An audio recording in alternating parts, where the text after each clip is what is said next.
Hello, and welcome to Soothing Pod Sleep Stories. I am Arif, and if you are here today to listen to a dreamy story that will soothe you and comfort you, you are in the right place.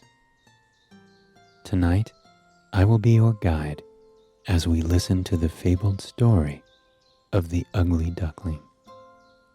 Now, you might have heard this story before, but it is always a beautiful story to tell. It reminds us to see beauty where others do not, to accept those who may seem different than us.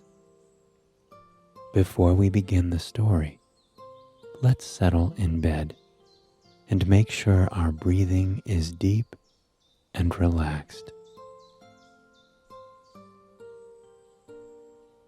Close your eyes and imagine yourself flying far, far away to a magical land of fairy tales and long, long legends. Here, in this space, there is no place for cares of the day, anxieties, or worries about your work. Simply let all thoughts of the day go as you inhale, exhale, and feel the tension leaving your body. And now, if you are ready, I will begin the story of the Ugly Duckling, originally told by Hans Christian Andersen. One beautiful summer day in the country, when the wheat fields were golden, the oats very deep green, and the hay standing in nice big stacks in the meadows, is when our story begins.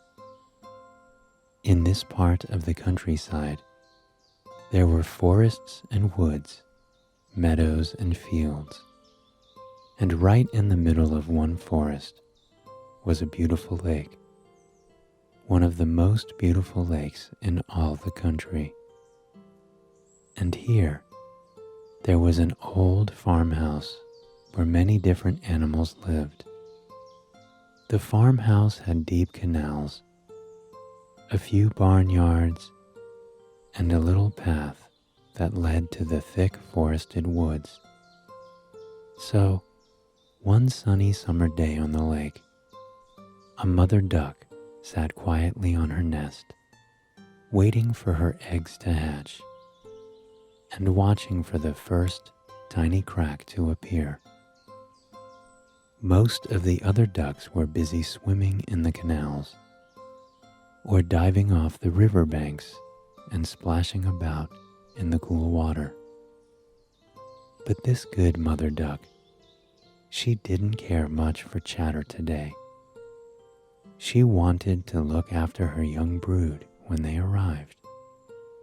And so, she was very focused on when they would finally be here. All day long, she sat on her nest, guarding it with love and care. When the midday sun rose high, she was still sitting on her nest. And when it got cooler, towards the late afternoon, there she was, still. It seemed a very long time to be sitting all by herself. But the good mother duck knew that soon enough she would have quite a lot of company and quite a lot of noise. So she enjoyed the silence a little bit longer. Then, finally, one shell cracked, followed by another and another. Peep, peep, cried the first chick, as it sprang from its hard and crackly cradle. And the mother duck answered, quack, quack. Welcome to the world, my darling. Peep, peep, cried the second little chick, and the third, and the fourth. But when they heard their mother saying, quack, quack, they thought they would like to try it too. So the four little ducks peeped and quacked, and peeped and quacked. By now, they were waddling a few steps from their shells, trying to feel how the ground beneath their webbed feet was. A bit damp and muddy, a bit cold and sticky. But oh, so comfy here, beside their good mother duck. She showed them how to waddle between the tall green leaves, told them about all the colors and what each one was: the blue water on the lake, the green grass, the brown feathers on their backs, the yellow sunshine. "What a great world it is, Mother," said the little ducks. "There is far more room here than there was in our eggshells." "Yes, it is such a great and beautiful world," said their mother. "But you have not even yet seen the entire garden, or the farmyards, or the forests, or the rest of the lake. I am going to show you and teach you all about it." The little ducks were so excited. They all wanted to start walking, swimming, and discovering more. However, the good mother duck told them that they would all have to wait a little longer. The last egg had not yet hatched. This egg was bigger than the rest, and so Mother Duck thought perhaps it needed more time to hatch. She told her children that they would all wait for their sister, or maybe it was a brother, to arrive before going out into the great big world. But the day started to end, the sun started to set, and still the last big egg had not yet hatched. The others were starting to get more impatient now. "We want to go and play, Mother," they cried. But Mother told them to stay nearby. Perhaps the last egg would hatch in the night. "Oh, perhaps I should sit a little while longer on this last egg," thought the mother duck. "Anyhow, I have sat so long on the eggs already, so an extra day or two more won't matter." And that is exactly what she did. After sitting on the last egg for the whole night, the next day finally arrived, and when the sun was all the way up in the sky, and all the other little ducks were busy peeping and waddling, the last egg finally cracked. At last, the great egg broke. And what do you suppose happened then? Out popped a great big bird, much bigger than the other chicks. It popped out and did not even say peep, peep, but quack, quack. "Oh my," thought the mother duck. "My last baby duck is so advanced already. He did not even cry peep, peep." As she examined him a bit more with that tenderly, motherly love, she noticed that he was indeed far bigger than the rest, and also not quite as cute and fluffy. "Ooh, what color is he?" asked the other little ducks. The mother looked at the last chick closer. "Oh, well, your brother is gray. That is a new color, isn't it?" "Oh, he is gray," said the other chicks. and they laughed at the sight of this new, strange color. The next day, the weather was so nice and the sun was so warm that the mother duck decided to take her family for a swim. She led them all down the banks and into the cool, refreshing water. "Quack, quack," she cried, showing them how to jump in and splash about with their feathers.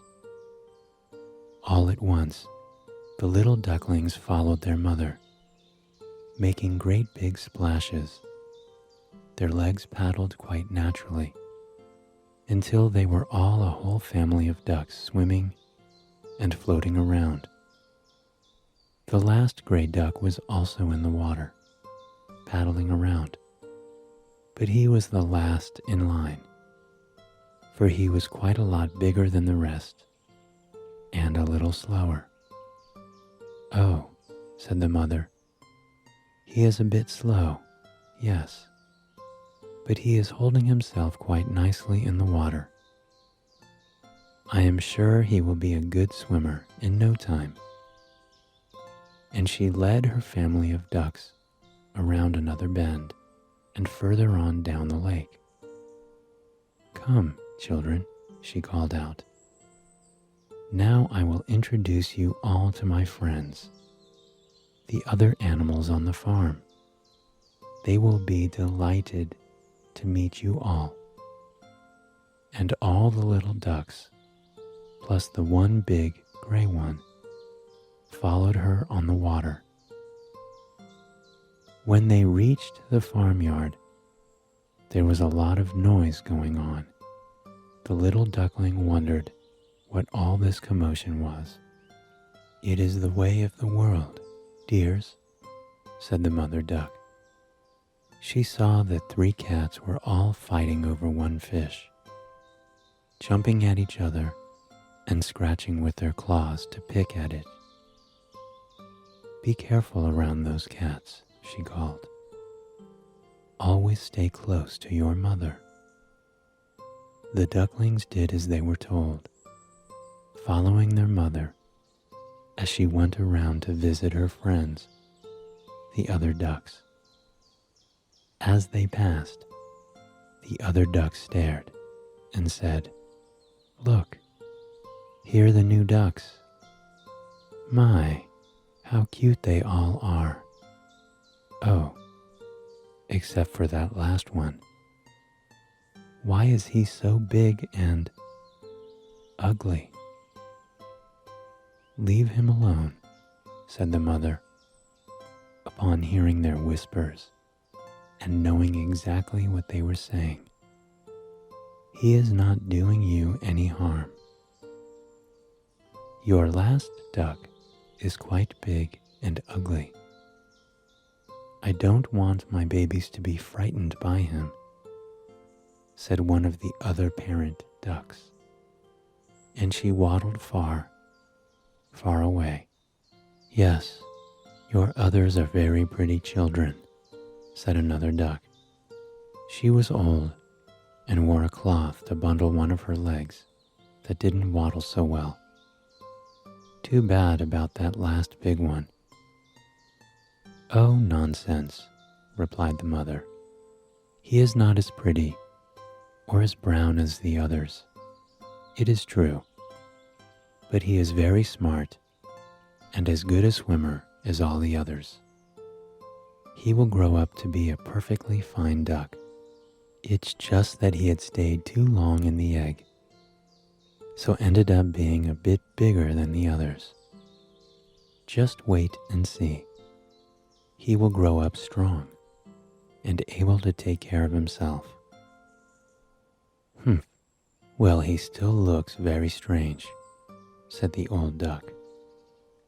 All this chattering and commenting from the other ducks made the last bigger duckling quite uneasy. Now, he looked at himself and realized that he was quite a lot bigger than the others. But hadn't his mother said he was just as good a swimmer?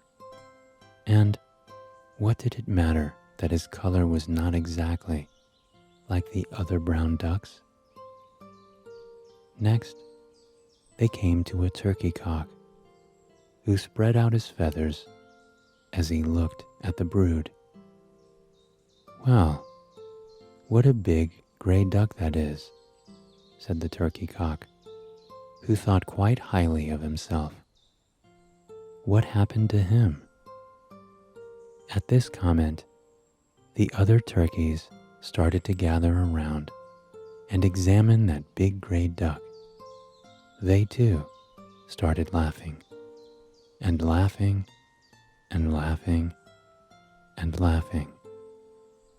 "Oh yes, he is way too ugly to be a good duck," they all said. The poor ugly duckling grew sadder and sadder, because soon the horses were laughing at him. The cows told him to stay away from their green grass, and the cats said he looked as ugly as a wet fish. Every day, the teasing seemed to get worse and worse. The poor duckling was laughed at and pushed away by everyone. His brothers and sisters also started to be unkind to him. They would say horrible things like, "Go away, you ugly thing. Don't play with us. It is better if the cats would get you." One night, when the mother duck thought that all her little ducks were sleeping, she looked at them in the moonlight, and she said to herself, "That poor big and ugly one. I wish he had never been born."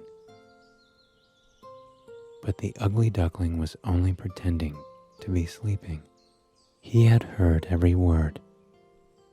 When the mother fell asleep with all the other ducks, he quietly waddled away, far, far away into the dark of night. When the duckling heard his mother say she wished he had never been born, that was the last straw. He could not bear to be around his family any longer. He felt he had no friends. All the other animals in the farm hated him. It would be better if he just ran away. But wherever he went, there was more trouble. In a new farmyard he found, other ducks pecked him, the chickens beat him, and the girl who fed the animals called him ugly too. He did not know that human children could be so mean and say such things. He wanted to cry. "They are afraid because I am so ugly," said the duck to himself, trying to comfort himself. He did want to find a friend to talk to and play with, but it seemed that all the other animals he met were always upset to see him. He flew and flew until he came to a large moor. There were no farm animals, only wild ducks.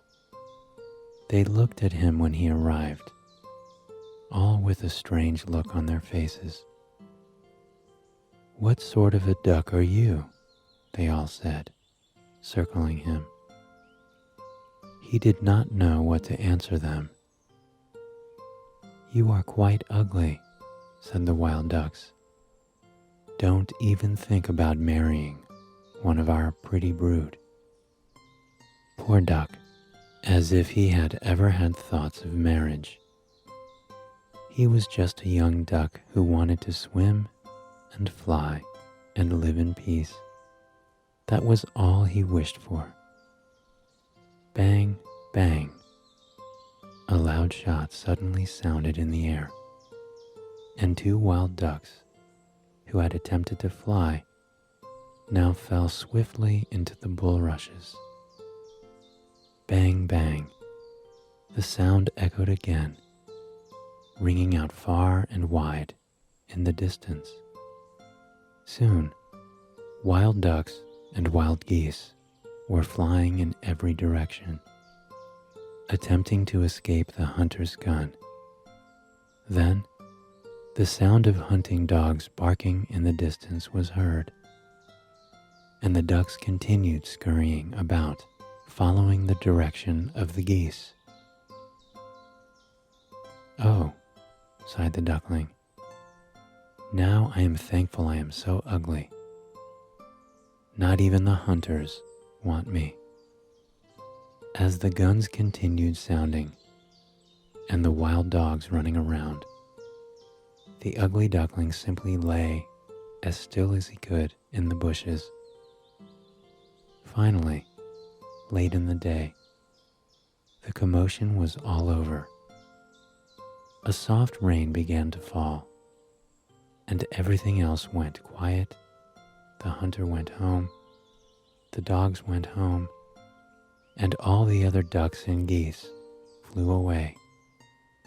The ugly duckling was finally at peace, by himself on the moor. He lay still a little longer, feeling the rain splash his body. As he lay there, he wished he could be carried away into the gray clouds those raindrops fell from. When the storm finally passed, night came and the ugly duckling fell asleep. The next day, he set out for a walk to look for something to eat. Presently, he spied a cottage with an open door. He waddled inside and found other animals living there, a cat and a hen. "What is that noise about?" said an old woman, who entered and saw the ugly duck right away. "Oh, what a prize!" she exclaimed.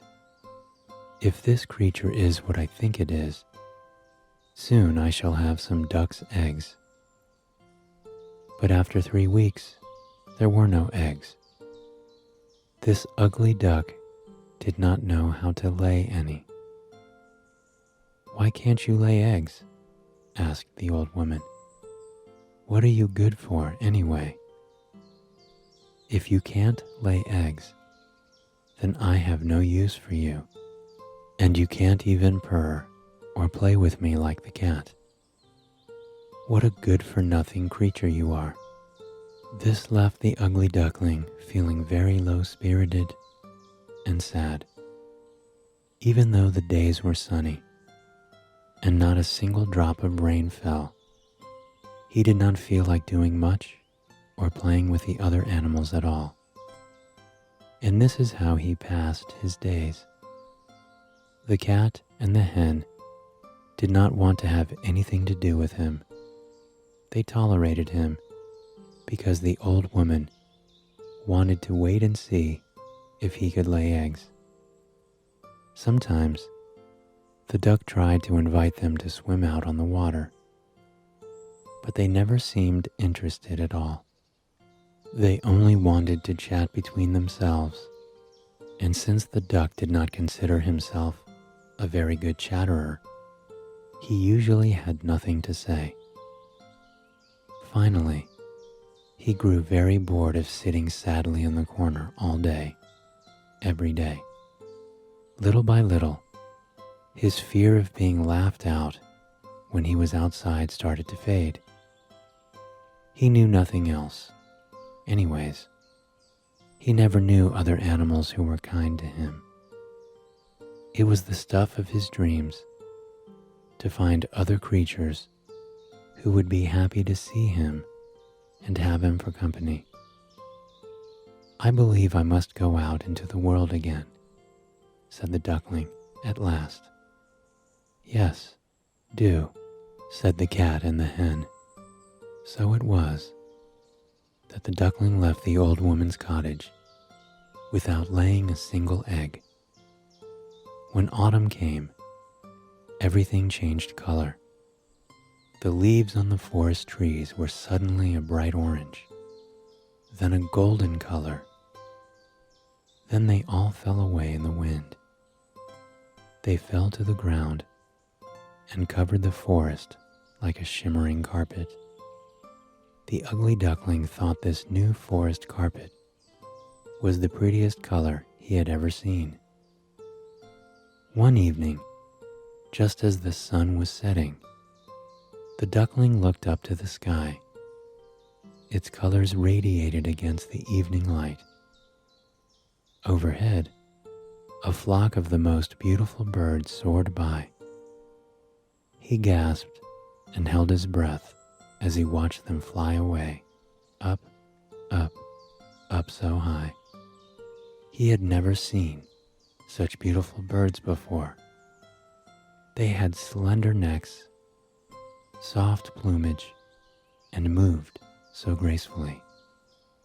Their glorious wings lifted them a little higher, and then they flew in a straight line, curved right around, and came towards him. He continued looking at them in amazement, their white feathers dazzling. It was almost as if they were dancing in the light. The birds then flew a little lower and skidded to the surface of the water before landing ever so gently and swimming off. It was truly a gorgeous scene. The little ugly duckling suddenly felt his heart lift a little, and a pleasant feeling flooded his whole body. He dove into the water and began splashing around, happy to see such a beautiful sight. As he was splashing about them, he noticed the birds come back towards him. They mounted higher and higher in the air, and as he watched them, the ugly little duckling started to feel a strange sensation. He stretched out his neck just as they did, and when they flapped their white wings, he did too. This was really a strange excitement he felt. He did not quite know what to think, for he had never experienced this feeling or these thoughts before. Could it be true happiness? He definitely was not envious of these beautiful creatures, as he sometimes felt when he saw other animals. As he was thinking this to himself, he suddenly felt that his own wings were strong. He started to flap them against his sides. As he did this movement, it lifted him in the air. He started to rise higher and higher. He started to fly. What a wonderful feeling this was. He flew and flew and flew and flew. He flew until he found himself in a large, lovely garden. There were blossoming apple trees, fragrant flowers, berry bushes, and a trimmed lawn. Nearby, there was a pond, and that pond were the same white birds he had seen before. They were swimming gracefully and looked so majestic. "I will fly to these royal birds," said the ugly duckling, "just to be closer to their beauty." As he swam closer to them, he waited to hear if they would start laughing at him. Yes, they were laughing indeed, but not at him. What was this? They were calling him to come and join them. The ugly duckling could not believe what he was hearing.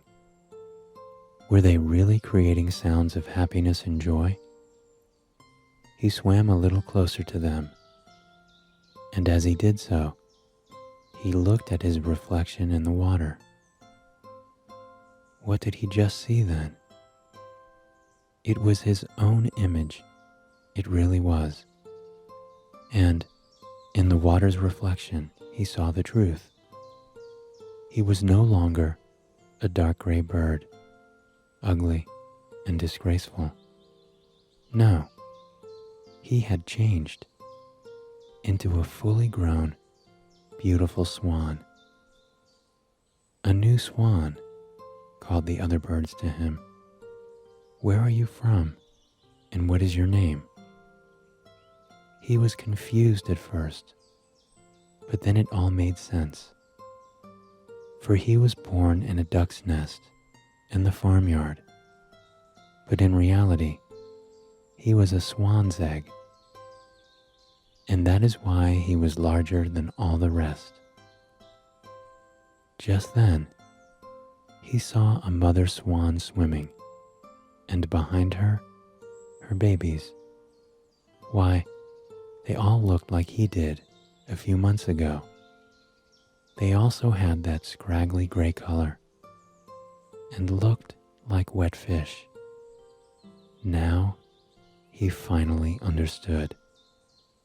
Soon, some children came into the garden and started to throw bread and cake into the water. "See," cried the youngest child, "there is a new swan. Isn't he beautiful?" The children smiled in delight and called out to their mother, "There is another swan in the pond, Mother, a new and beautiful white swan, the most beautiful one of all." The other swans in the pond circled the bird, who was no longer an ugly duckling and no longer an outcast. He was among his own kind, the most beautiful birds on this side of the country yard. His heart was content. He rustled his feathers and bent his slender neck to bow in reply to the others. He was finally home, and this is what happiness felt like. I hope you enjoyed this fairy tale story, and that you drift off into your own dreamland, where all your deepest wishes are also waiting to come true. Thank you for joining me on Soothing Pod. I'll be with you again tomorrow.